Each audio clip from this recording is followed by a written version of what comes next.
Hi everyone, this is Lolly. I just finished a project that I'm really excited about. I was cleaning. Surprise! I was cleaning my house.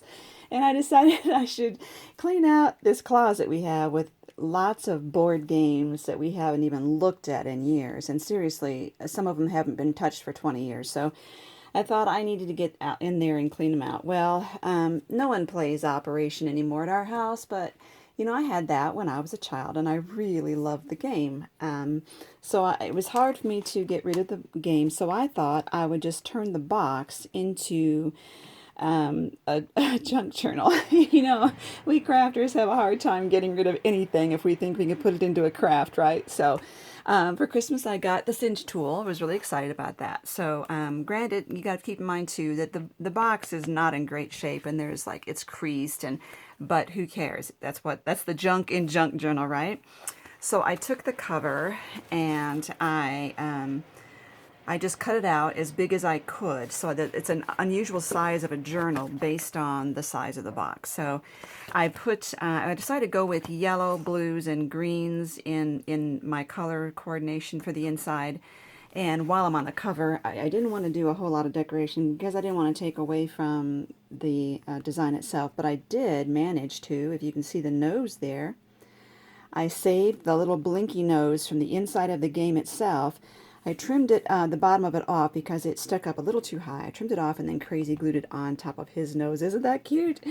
Very sweet. So here's the inside. What I did was I took yellow cardstock and I cut it out larger than the cover, and I folded it in this way. And I know that you usually take, when you're doing a cover, you usually cover and toward the back, but when you cut off this cardboard, there's nothing to bend around. It's too stiff. And but what I did though, I didn't want to cover up the names here, so I only have a 1/4 inch bringing it around. So that was a little tough to get that to stay. In the end, I had to use glossy accents to get that to stay.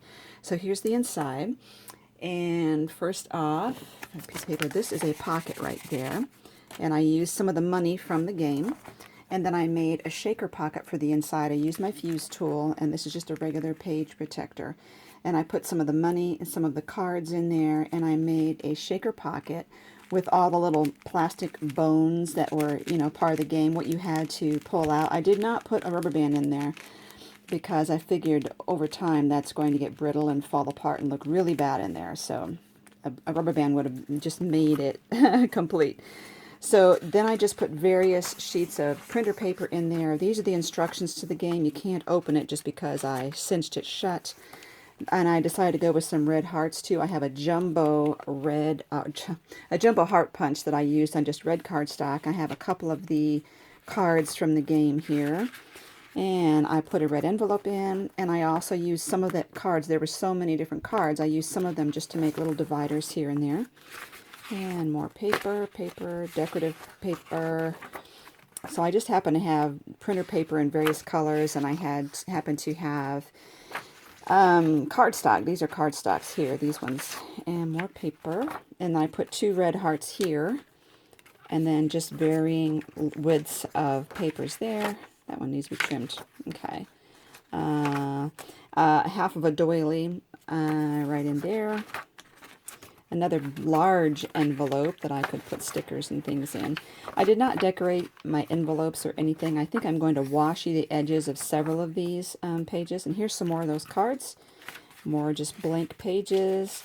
Another cardstock. And I went online and downloaded an image for the Operation game.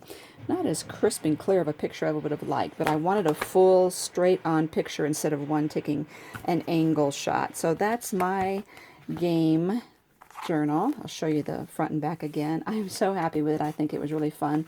Now, if you don't have a cinch, you might wonder why the binding does not go clear across. It punches holes in this many segments, 12 of them. You could punch here and then repunch here and then use a longer binding. But I kind of like it this way. It's easier to turn the pages, so it's just my personal preference. So there's my little guy, and I'm really happy with it. I hope you enjoy the project too. Thank you so much for watching and giving a thumbs up on my video. And if you are not subscribed yet, consider subscribing to my channel.